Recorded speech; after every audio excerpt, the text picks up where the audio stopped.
Hey everybody, we are live.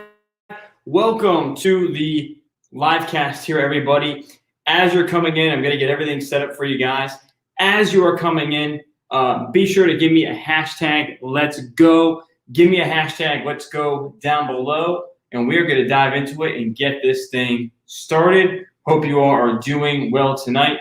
We're going to be talking about respiratory secrets here in this live cast tonight. Welcome everybody. Come on in. Come on in. As you're coming in, give me a hashtag live and give me a hashtag let's go as you're coming in tonight. Give me some hearts. Give me some likes. I want to welcome you to the new studio here, the new YouTube studio as well. We got the paint up. You'll see the life pack over here. Tacky's still here. Tacky's still here. We're giving away this Littman cardiology scope here. Thank you. We're giving away this Littman cardiology scope August 16th. The show starts at 7 p.m. Eastern. At 8 p.m. Eastern on that live show, we're going to be doing scenarios. We're going to be doing the giveaway, of course, okay? The winner of this giveaway is going to win from me a $600 student grant plus this Littman Cardiology for right here, August 16th. That's a Sunday. 7 p.m. it starts, 8 p.m. We're going to announce the winner. We're going to do some lecture, some games, some scenarios beforehand. And you're going to see a lot more of live casts just like this. This show is the Paramedic Coach Show. We do a weekly live here every single week. Sometimes be multiple times a week. Sometimes once a week. But I'll always be here every single week giving you guys my tips and my insight as far as EMS exams and out in the field. So this is August 16th. Mark your calendar. Do not miss it. On YouTube, there's links to my Facebook. I just posted it. You'll see that there. Here we go. Now, again, welcome to the new studio, guys. Tonight we're going to be talking about respiratory secrets. And what I mean by secrets, really, to be honest with you, is things that people mess up on, mainly in school, number one. Number two, we're going to be talking about tonight is exactly what makes you a better provider out in the field as well. We're going to work on. Okay? So we're going to go respiratory secrets A to Z, and I'm going to start with some of the most common things that you need to know. So anytime we're trying to build up with our education, what we need to do is start at the ground level. Think about building a house, right? So when we're building a house, we need to have the groundwork done, right? Then we need to go from there and up and up. So we're going to start with the groundwork tonight. First, I'm going to do some shout outs, and then we're getting this party started. Give me a hashtag. Let's go down below. Guys, I'm so excited. It feels so good to be back here live again, doing these live lectures right here on Facebook, right here on YouTube. And I want to thank everybody for following, liking, subscribing, all the kind words, all the shout outs, all the recommendations. Thank you guys so much. Guys, I'm not here to take part. I am here to help you out and create a movement across EMS of positivity, education, and impact. And what impact means to me is getting this information in your head so you can become a confident EMS provider and make an impact inside of your community. That's the Paramedic Coach. And I want to welcome you to the live cast. This is your first live. Welcome. So let me some quick shout outs here on the live stream. We got here, let me see here. We got Lance P, we got Amy, we got Mel, we got R. Bischoff, we got Tyler, we got Karen, Heather, Paige, Amy, we got Christine, we got Yetta Boy 104, we got Andrea, Christine, Becky, Adam, Alan, Richard, Nyla, we have Samantha, Becky. What is going on, guys? Hope you're doing well. Hope you're doing well. We got Matthew. We have Paige as well. Welcome. Welcome, everybody, to the live cast. Okay, so let's dive in to respiratory secrets. And we're going to start from the bottom and work our way up. Dive into it. So the first thing that we're going to talk about here is we got to understand our lung sounds, okay? If we don't understand our lung sounds, what they are, and breaking them down, there's so much confusion. So let's talk first, and let's clear the air about lung sounds first, okay? So when I examine a respiratory patient, one of the first things I'm going to check for, I'm going to give you the pearl here. I'm going to give you the first thing I look at with a respiratory patient, and then we're going to dive into lung sounds. So first thing I look at is respiratory rate. Okay? What is the patient's respiratory rate? Now, looking at an adult patient, okay, the adult respiratory rate should be between 12 and 20, okay? So in my mind, if we're below 12, real bad. If we're above, let's say 28, for example, that's a moment in time where you are not ventilating well. You're severely hyperventilating or you're hypoventilating, okay? That's a moment where the BVM could be utilized fairly in that patient, whether it's an exam or whether it's out in the field. Okay, exam and out in the field, remember, my friends, it's the same thing, okay? All the National Registry Exam is trying to do is see if you're a confident provider. That's all. That's all. And we're going to get you confident here, okay? Now, respiratory rate is the first thing I'm going to look for. What is respiratory rate? We know normal is 12 to 20, okay? So that's number one. The next thing I'm going to look at, okay, is going to be the O2 saturation of my patients, okay? So we know that our whole goal in EMS is to get the patient's oxygen saturation, also known as pulse oximetry, also known as SpO2. The whole goal is to get that number between 94% and 99%. If we get the patient in that number, that's why we use supplemental oxygen. So if we use supplemental oxygen in our patient, what happens? Right? Think about it. The whole goal is to get them above 94 into that pocket. So we're trying to get them to 94, 99%. That's the goal with every patient. Now, I'm going to give you one pearl, one secret, one tip about COPD patients. So I want you to think about a COPD patient, okay? That's chronic, obstructive, pulmonary disease. Whoa, what's that? Now, all COPD is, okay, and it breaks down into two main sections.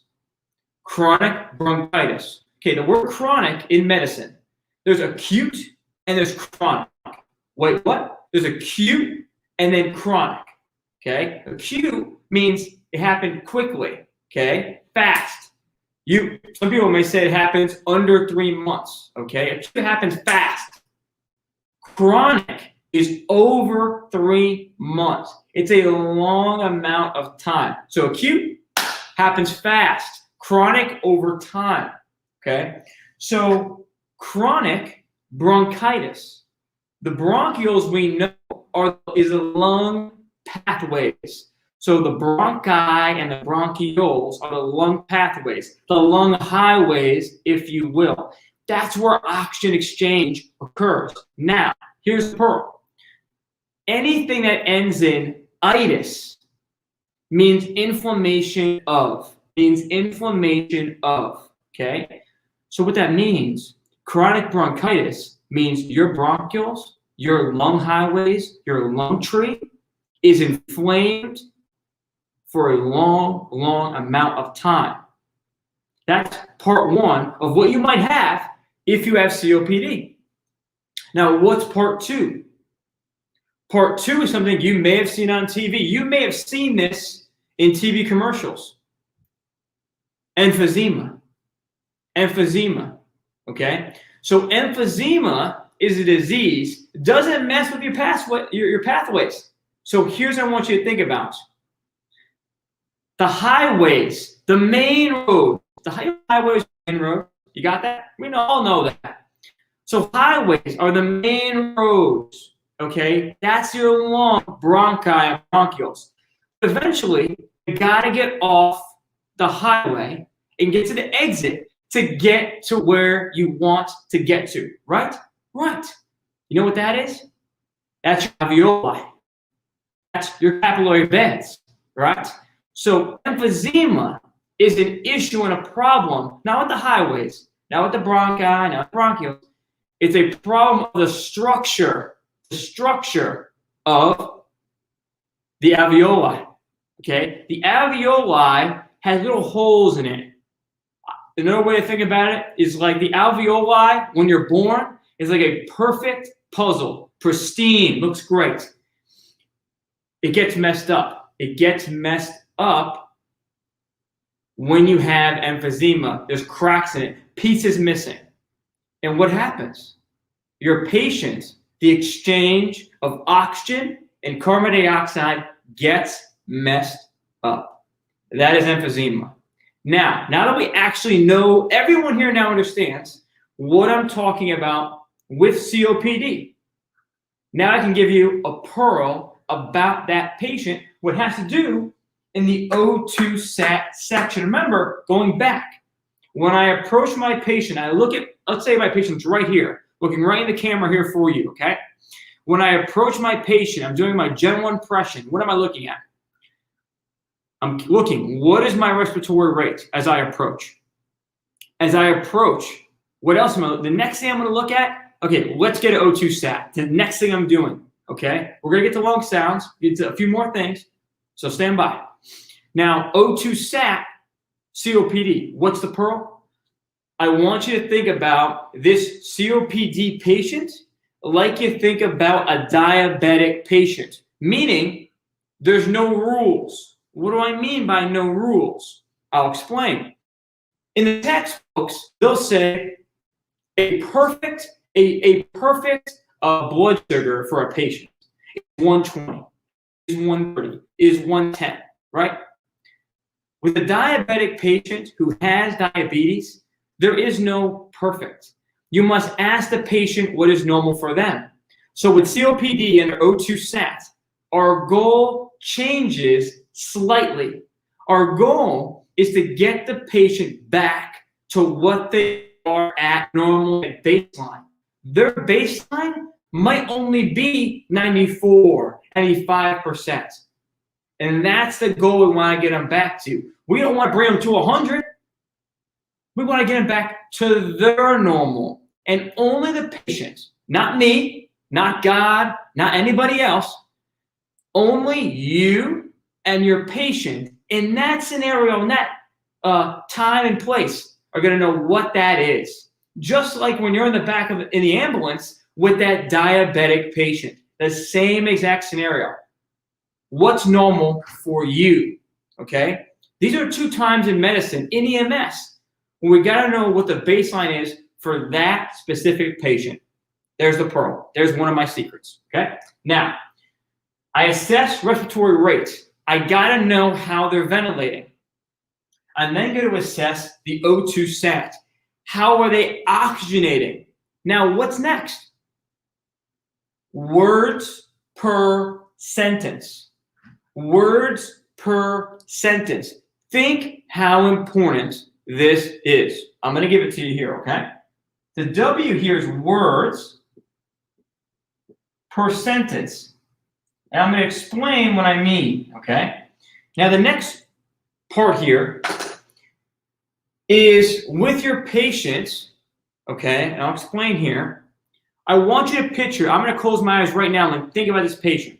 Imagine you walk up to a patient and they are breathing so fiercely. They're breathing so much. They're having such a hard time breathing. They're only speaking 1 to 2 words per sentence. Now think about a patient who's speaking like I am right now. I'm speaking multiple words per sentence. I am having no trouble breathing right now while I'm talking to you. You see the difference? And then now, think about a patient that is so weak, that is so tired, that they can't even speak. They're just looking at you, or even worse, don't even notice you. You see the difference? And this is how we categorize mild, distress, failure, just on a general impression. We haven't even got to the meat and potatoes yet. Just on a general impression. You follow me? Okay, good. Now the next part we're going to get to here, my friends, is going to be labor. Okay, how is the patient? Do they have a labored breathing? Is it labored or non-labored breathing that they're having? I say I have a little shorter breath, but on that impression, is there being labored or not? That's what we're looking at here. Okay, do they have labored breathing? So look, and we can do this within 1 minute of approaching our patient. Now here it is. Imagine a patient with a respiratory rate of 18. The O2 sat is 96% on room air. Okay, the words per sentence is about 3 to 4 per sentence, and they have labored breathing. That patient sounds like they're going in the direction of being sick. But right now, at this point, they're still stable. Right now. Doesn't mean we don't do anything. Just means that right now they're stable. I want you to use this little chart here, if you will, okay, on your next respiratory patient, okay? This is something my mentor gave me, and now I'm passing it off to you, okay? So now, what I want to talk about next is lung sounds. So we can demystify lung sounds here once and for all, so you understand when you hear a sound, what it is. And then we're going to branch off of those sounds to understand different things. So we understand, well, I hear a sound, what other signs and symptoms might I be looking for in that patient to say, oh, this looks like clear-cut CHF, or oh, this is an asthma attack, okay? Or, oh, you know what? This is something else we're going to talk about, okay? Pretty cool? All right, awesome, guys. So let me erase this real quick. I'll be right back. And then we're going to dive in. Now, comment down below, #live. And if you're on Facebook or YouTube or whatever, if you want, tag a friend who should be here on this live cast. Or text a friend, say, hey, go here to Facebook, go here to YouTube. This guy's live right now. He's an instructor giving tips. Tag down below, bring a friend on. Let me get the eraser out and we'll do it. Ready? Here we go.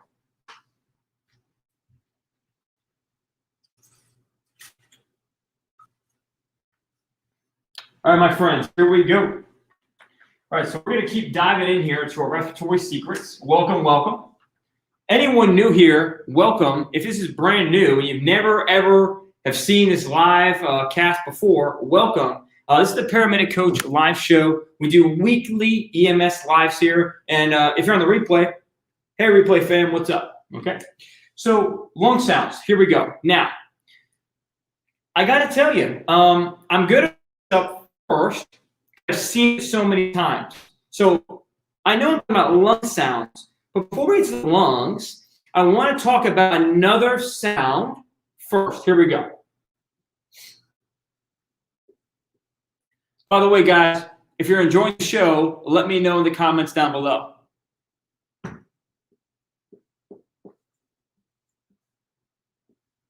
So I'm going to draw out some things here, okay?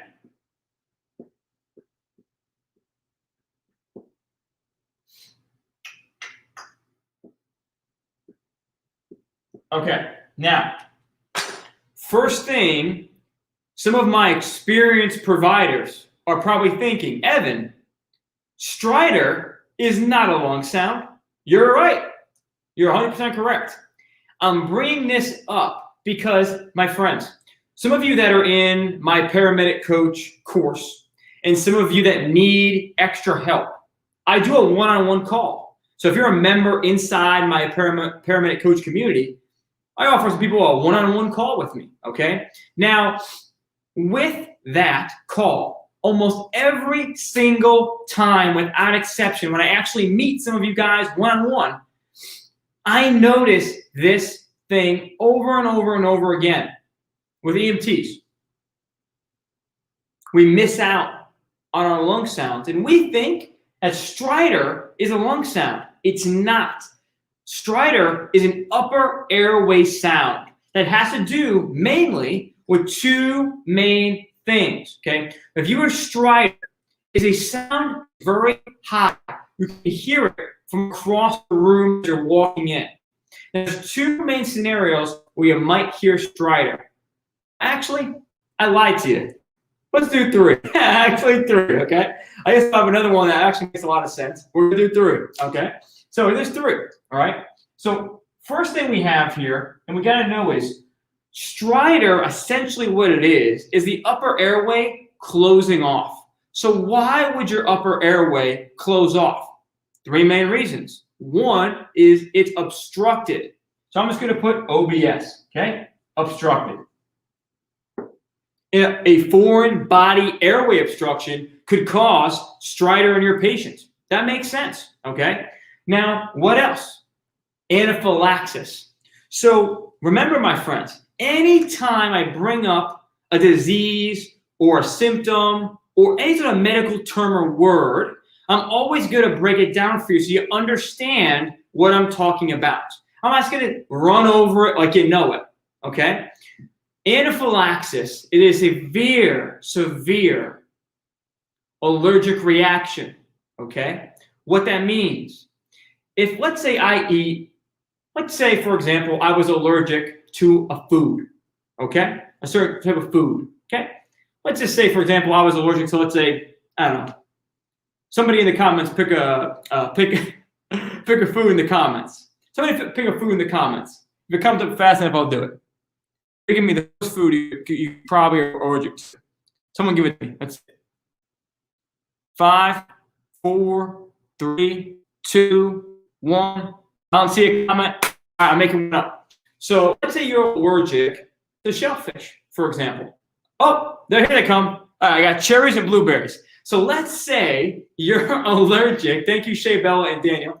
Let's say you're allergic to cherries and blueberries and shellfish and peanuts and peanut butter. Now they're all coming in. Okay. So let's say you're allergic to one of those foods. Thank you, guys. Bee stings. Thank you. There we go. Thank you, guys. Let's say we're allergic to one of those things, right? In anaphylaxis. If we just get hives or only one body system, so there's different body systems. We have our skin, we have our pulmonary, our lungs, we have our GI, right? So if I just get hives, that's called an allergic reaction, not anaphylaxis.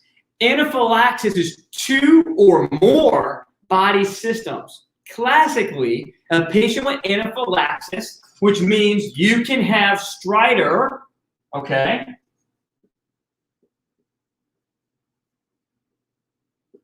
Okay? That could be your patient. Because airway edema, closing of the airway. Now, someone else brought up a few other things. I saw things like croup. I saw things like epiglottitis that could cause stridor. You're not wrong. You're not wrong. You're not wrong. That actually is the third thing. You're not wrong. You're not wrong. The main thing, I'm just going to put croup. And I'm going to put the word upper airway for you, upper airway. The main thing you want to recognize is I'm going to draw a line here. You know how people call it the line in the sand? I never want you to think that stridor is a lung sound. It's not. It's an upper airway sound. So we're going to put a line here and put it alone. If I ask, what are 3 lung sounds you need to know? This is it. I want to tell you, why do we need to know these lung sounds? Because the lung sound is like, you ever play the game Clue, when you get a clue, right? It's giving you a clue, an indication of where the patient might be going. If I hear a wheeze, what do I think about? AAC. If I hear a wheeze, you think AAC, okay? So AAC, if I hear a wheeze. You're going to be sleeping tonight, you're going to say, if I hear a wheeze, AAC. Everyone say it with me. If I hear a wheeze, AAC. Let's go, baby. Give me a hashtag. Let's go down below. AAC. Okay. Wheezing is AAC. Everyone say in the comments. AAC. Okay. So wheezing is asthma, anaphylaxis, COPD. Okay. That is wheezing. Now again, my experienced providers, my high-level medic students might say, Evan, what about cardiac wheezes? What about cardiac wheezes? Evan. This is why lung sounds alone, and I'm going to use the word here, okay? I know we're EMS providers, we're not to diagnose, but I do not have a better word for it. I'm going to use it, okay? When I'm, for lack of a better word, when I'm thinking of a certain patient to treat them, I have to basically diagnose them. Okay? What is the best logical guess of what's going on with that patient? Okay? I'm trying to be correct here with you guys, but that's the best word I got. Okay? So if I think someone's having an asthma attack, I treat them that way, right? So lung sounds, again, it's like a clue in what's going on with the patient. But I got to know the other things that might be going on as well to look at these things. Now, remember, COPD, we went over that earlier. We know COPD, what are they going to look like? What are they going to look like? COPD patients long-term are commonly on already supplemental oxygen. They're usually on their med list, have a variety of different inhalers, and have a variety of steroids that they will take. The anaphylaxis patient happens acutely. All these things that cause wheezing happen acutely. So we know what anaphylaxis is. They're going to have other problems. Hives, nausea, vomiting, wheezing is right there.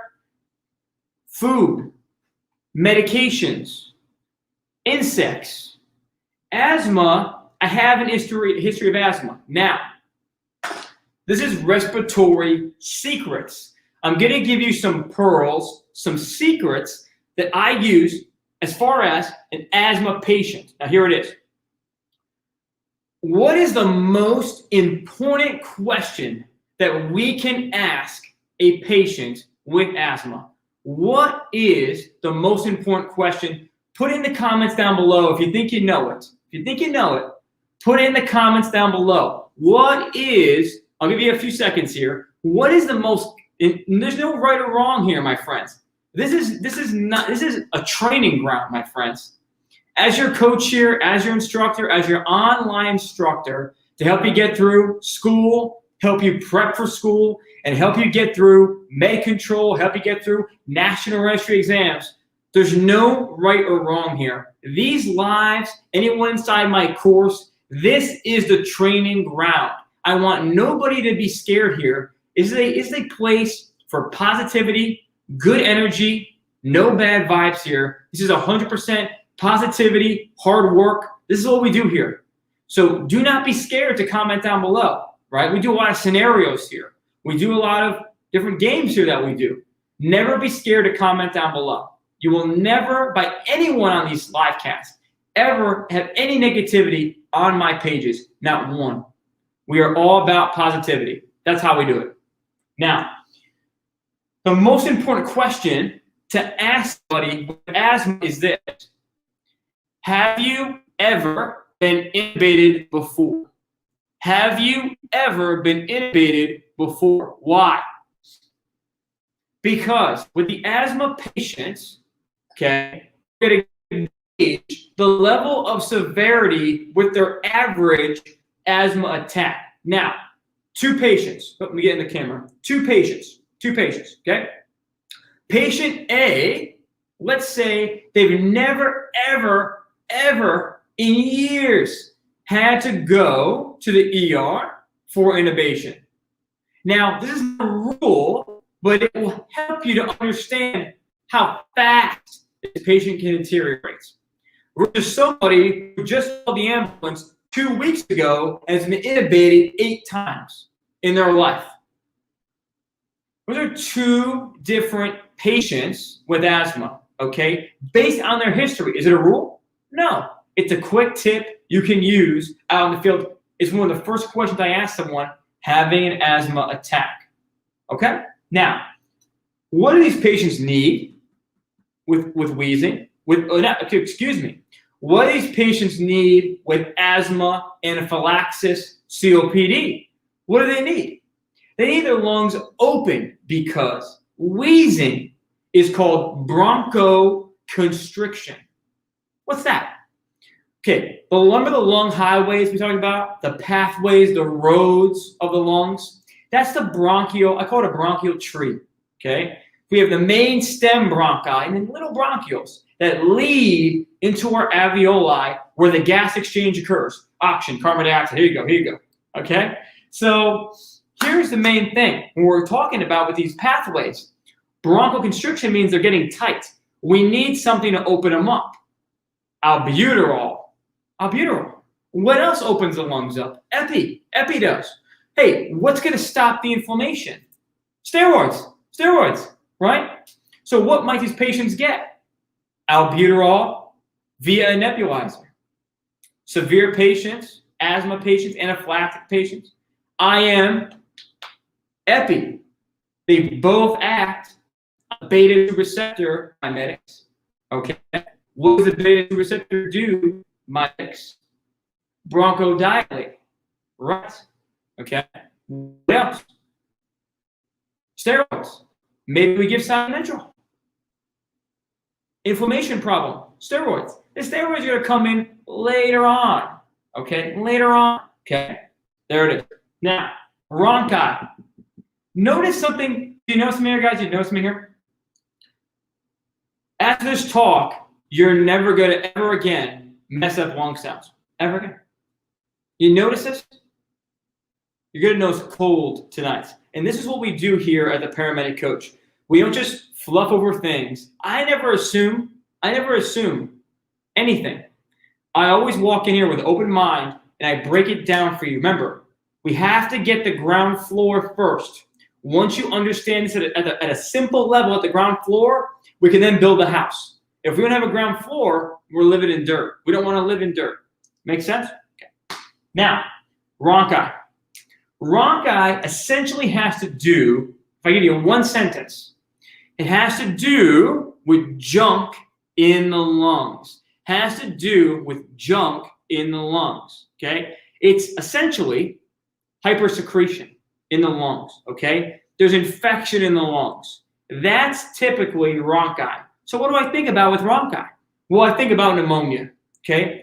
A patient with pneumonia in the middle stage or the later stage of pneumonia is going to have Rhonchi, okay? Now, rales is somebody in early Rhonchi. So you just get pneumonia, you might hear rales in the early stage. On one side, if it's one side pneumonia. On both sides, if it's bilateral. But then, usually, by the time we see these patients, they're usually going to have Rhonchi at that point. Okay? So Rhonchi, I think pneumonia. Or infection. Okay? Secretion. What is your patient going to be doing with an infection? You're going to be coughing up green. You're going to be coughing up yellow. Fair? Okay. Fever, chills. These go along with the lung sounds. Okay? Now, the big thing with rales is we have to think about, okay, on one side we have pneumonia, an early stage pneumonia patient.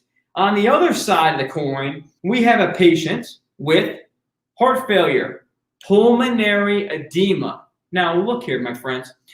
Pulmonary edema means there's fluid in the lungs. There's fluid in the lungs. That should not be there, okay? That fluid is blood in the lungs. That ain't good, okay? Now look, rales, CHF versus pneumonia, okay?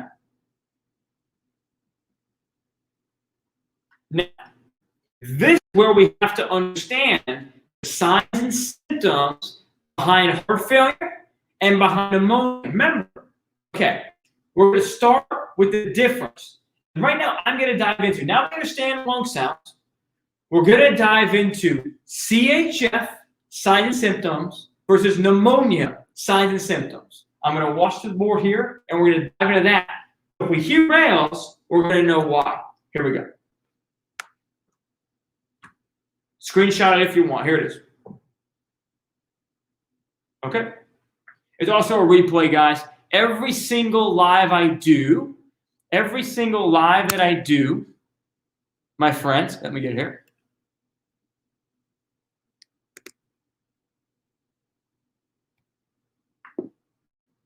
Every single live that I do here, the replays are all stored on my YouTube channel.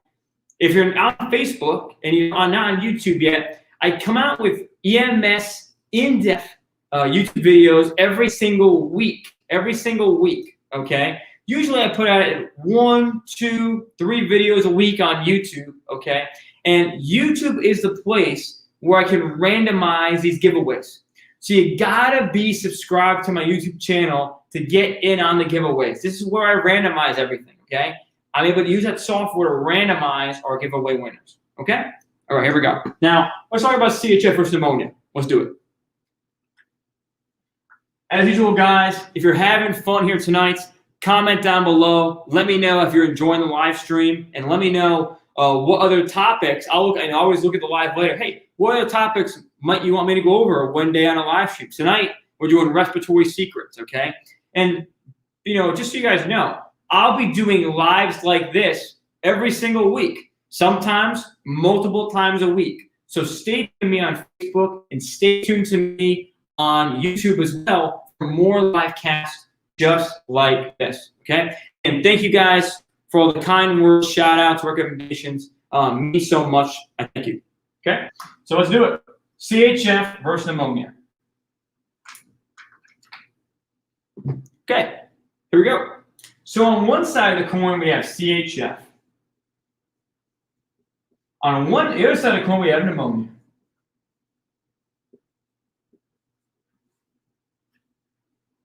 They can both have rales. Now, if I see a patient with bilateral, both sides, rales, my brain clicks in, this is probably CHF. Doesn't mean that it is, it probably is CHF, okay? So if I hear bilateral rales, why? Having bilateral pneumonia is more rare than having just one-sided pneumonia, okay? Just a tip, okay? So if I hear bilateral, okay, it's not a rule. My brain goes, CHF. You got my attention. But this is not the only indicator. There's way more we got to know, and we're going to talk about that now, okay? So bilateral is usually unilateral. Not always. Remember, this is early on, okay? We're going to move into rhonchi when it gets worse, okay? What else? Very, very high blood pressure. Very, very high blood pressure. 180 over 90, 200 over 100. Every single time I've seen a patient with CHF, they have very, very high blood pressure. Okay? 200 over 100. Give me some examples. You know, patients I've seen. You know, 180 over 90. JVD. I'm going to explain why so you understand this, okay? JVD, okay? What else? The legs. What's going to be wrong with their legs? They're going to have edema in their legs, okay? Edema in their legs. Pneumonia is more, I'm sick. When I hear, me personally, when I hear the word sick, my brain just goes back to someone who is like, I tell you the word sick or ill. It gets me in the direction of fevers, of chills, of coughing up green or yellow sputum. That's pneumonia, okay? So green or yellow sputum. The sputum over here they're coughing up is pink because it's blood in the wrong place inside the body, okay? So pink sputum versus green and yellow. Fever, chills.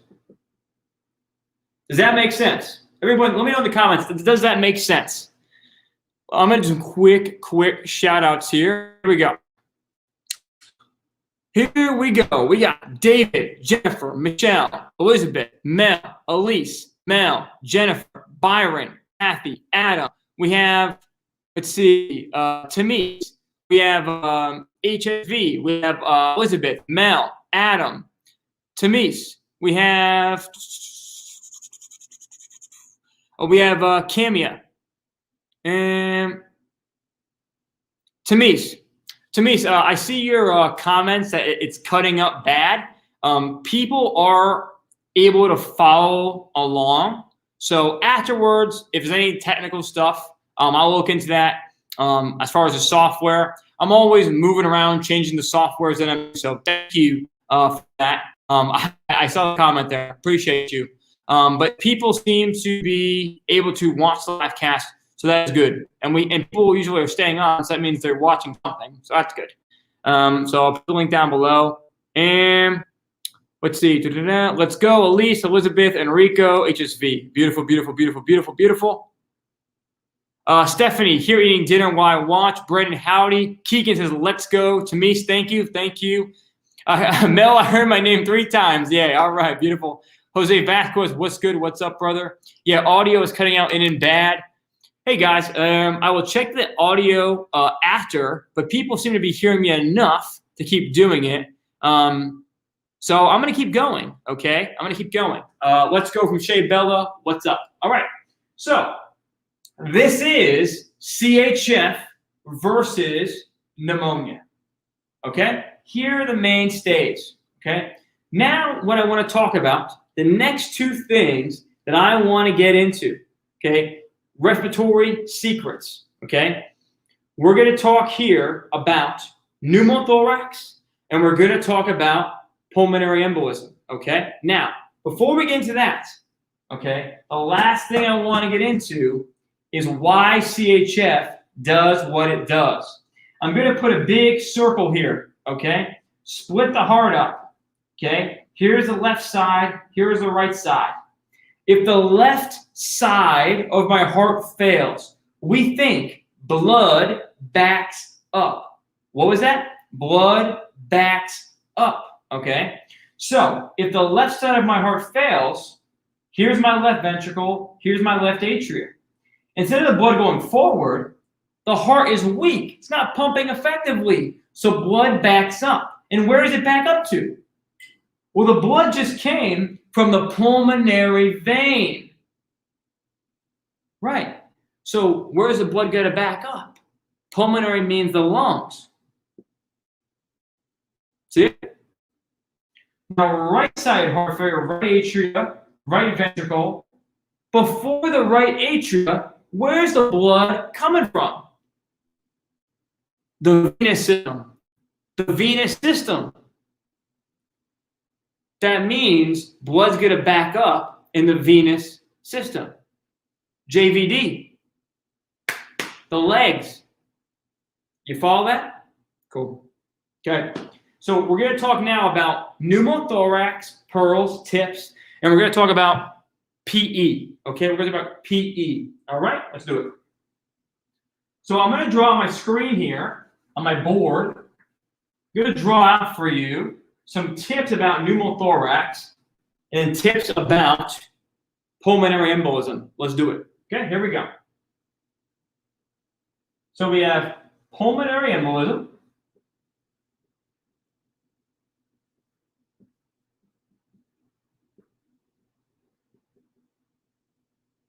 Pneumothorax.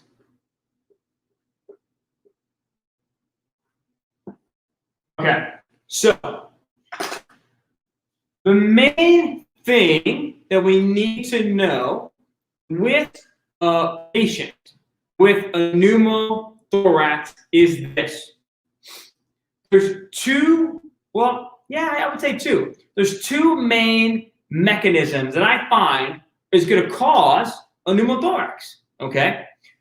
The first one I want you to think about could be blunt trauma. I'm driving and I hit the steering wheel, hits me in the chest.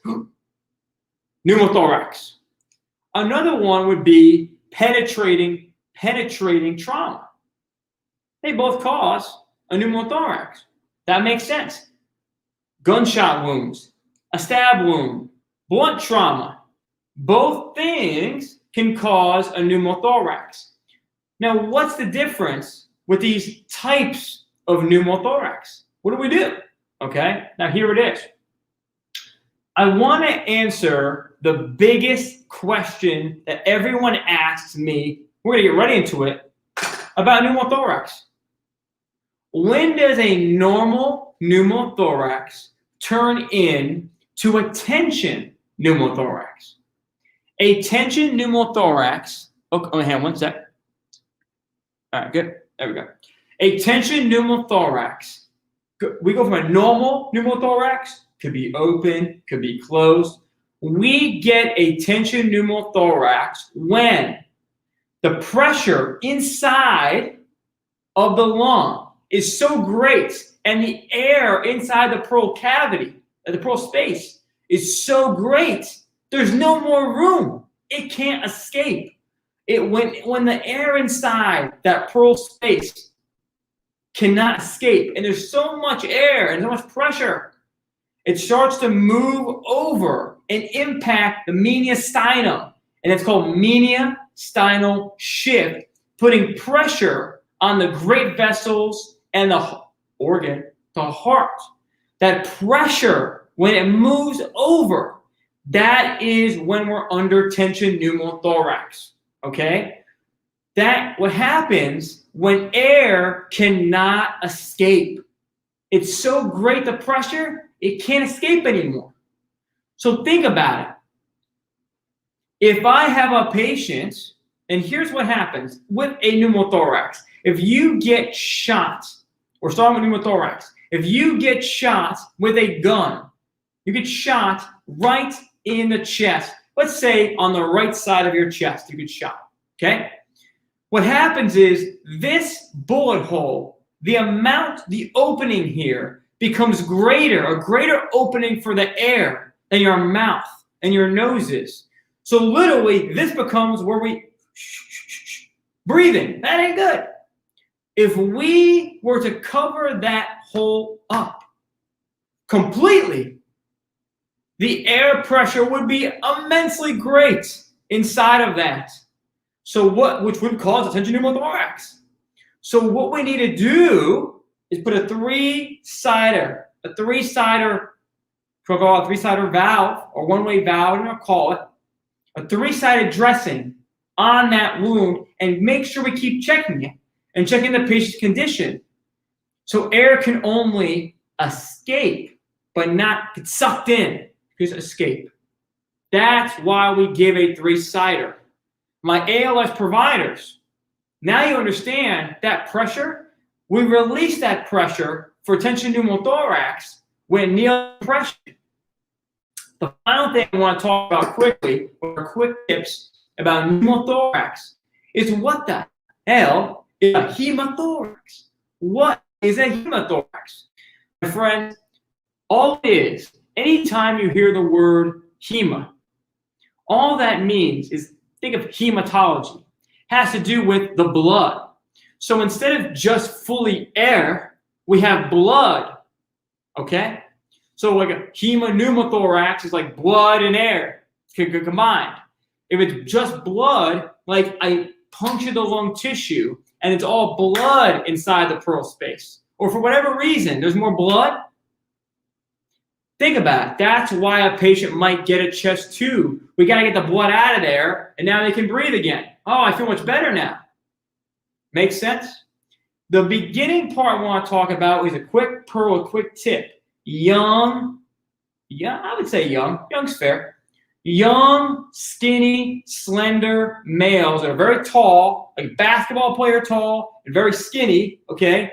Those types of patients have a spontaneous pneumothorax, which would be obviously a closed pneumothorax, okay? It's closed, okay? Open means it's open, okay? Like a GSW, open. Make sense? Cool. Now, signs and symptoms of a pneumothorax, no matter what kind it is, we talk about a shift. What's happening is the heart, which is right here, has pressure against it. It's failing. When the heart fails as a pump, what happens? You get signs and symptoms of heart failure. We already went over heart failure. Remember what it was? JVD. Tracheal deviation, because we're under tension and we're moving, right? Abnormal lung sounds. One side is to be clear, the other side is diminished. Okay? What else are we going to have? Tension pneumothorax, hypotension, because the heart's failing as a pump. Okay? And we're in the beginning stages, tachycardia, hypoxia. There it is. And I'll give you a quick pearl before we move on to PE. Any patient out there, any patient that gets involved in an MVA, the first thing I do is check responsiveness, get them to speak to me, and go right to the lungs. Because I don't want to miss a pneumothorax. This is one of the 5 major emergency killers with your patient, and that is pneumothorax. So now I want to talk about pulmonary embolism. Now, pulmonary embolism has nothing to do with the highways of the lungs, the bronchial tree. What pulmonary embolism has to do with is, think about it. The brain needs blood supply from arteries to keep the brain tissue alive. The heart, which is muscle, okay, needs arteries, blood pathways to make sure that muscle is getting oxygen to stay alive. The lungs have lung tissue, right? Right. So that lung needs to be kept alive. It's kept alive by arteries that feed the lungs blood, that keep the lungs doing the thing. Right. What that means? What that means, my friend, is very simple. A stroke is a brain attack. A MI is a heart attack. A pulmonary embolism is a lung attack. What this means is one of the arteries could be very, very large and can lead to instant cardiac arrest. That's one of our HNT's medics. Don't forget that, okay? Don't forget that. A smaller one would cause more signs like tachycardia, hypoxia, hyperventilation, increased breathing rates, okay? Signs of anxiety, distress that you may see in the patient. But the lung sounds are going to be clear bilaterally. Why? It's a really, if you think about it, it's an issue that has to do with the blood vessels being blocked. And that's why it can't breathe. Pulmonary embolism is not a problem of wheezing or Rhonchi or rales. It's a problem of the blood vessels that supply blood to the lungs. What is some of the risk factors of pulmonary embolism? I'll say them slow for you, okay? I'm going to say them slow for you. Recent vascular surgery, any recent surgery, any recent bed rest, or long periods of stasis and not move around. What this means: train rides, plane rides, bus rides, anything like that, okay? What else? What else, my friends? History of a DT, smoking. What else? Hypercoagulable states like being on birth control. So if I was to give you the perfect patient on exam for PE, it would be a patient who smokes, who's on birth control, who has clear lung sounds bilaterally, is short of breath, with chest pain, has a swollen left leg because they got a DVT. That's your perfect patient. And it just got off a plane. That is the perfect patient of PE. So now you'll understand that. You're not going to get pumped by a preceptor, by FTO, by an exam when you see these hallmark signs and symptoms. We went over asthma, COPD, CHF, pneumothorax, tension pneumo, PE, stridor, anaphylaxis. Guys, don't forget the first part we talked about. If you go back and watch the replay, we talked about how do I do and set up my general impression of a respiratory patient. Big shout out to my mentor for that general assessment tip. My friends, I hope you really enjoyed this live cast tonight. Thank you guys so much for tuning in and checking out our Respiratory Secrets live cast. And before you go, I got a ton of things I want to tell you about of what we got going on here as a paramedic coach.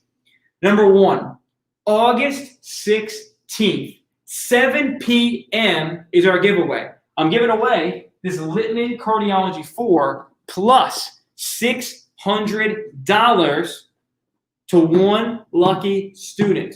We do giveaways here every single month, okay? This is the fourth giveaway I've done. I'm giving one lucky student $600 towards their EMS education, okay? Now, look, the rules to enter, I put it out to everybody. There are no rules, okay? Obviously, I'd like it to go to someone who's about to go into school or who's in school. There's no rules. I'll put the link down below, or just simply go to my YouTube. You'll see on my Facebook page, it's all over Facebook, on YouTube page. Just go to my page, you'll see it. Sign up, follow the rules to enter. Most importantly, make sure you subscribe to me on YouTube. Just type in the Paramedic Coach, I'll pop right up. We are so close to 10,000 subscribers. I mean, we're 8,600, 700, something like that. We can taste 10K subs. And guys, this is my goal here. I'm not here to take part. I am here to impact every single student that walks into an EMT class, an advanced EMT class, a paramedic class, but I can't do it without you. Thank you all for spreading the word about what I do here on Facebook, on Instagram, on TikTok, on YouTube. My friends, if you want to see more content, let me tell you what I do. My friends, every single day without exception, I work 7 days a week, my friend. I work 7 days a week on this brand to impact you. If you want to see more tips, this is what I do. Number one, Instagram, TikTok. I post 3 times every single day without exception. Number two, I post quick tips. I'm doing a 30-day challenge right now inside some of the Facebook groups here on Facebook and on my Evan Paramedic page here. Okay, on Facebook, I give a quick tip every single day. I'm giving myself a 30-day challenge to make up a quick tip, put it together, and put it out there from my time in the field and help you on exams. Next, YouTube. I do YouTube videos, usually about 1, 2, 3 a week here on YouTube as well. And finally, you get live casts like this and my program. I'm going to put the link down below if you want my best content out there. If you think this was great, you had a good time tonight, dive in to my course. I call it I'm a paramedic coach. I call it the Paramedic Coach course. There's 3 types of people that should jump into the course. I'm going to say who should jump in right now. Number 1 is somebody who is preparing for school. EMT, advanced EMT, paramedic. Somebody who's in school right now is struggling. They want to understand these concepts cold. Number 3 is somebody who's preparing for their National Registry or state exams, FISDAP, finals, all that stuff, and you need a solid review. There are no monthly payments on any of my core programs, okay? What you get with this course is a lifetime access to over 160 videos, plus a community access where you get direct Q&A with me. And hey, my friends, thank you so much for all the kind words. I'll put the link down below in the comments now for the program. Stay tuned to Facebook and YouTube because, my friends, we're going to be doing a lot more. We're going to be doing a lot more live streams here. My friends, thank you so much. Thank you for the kind words. And I will see you. I will catch you next time. Do not miss our giant, biggest ever EMS study party to give this away. I'm shipping it out to one of you, plus $600 towards your education. All 16. 7 p.m. we start the party.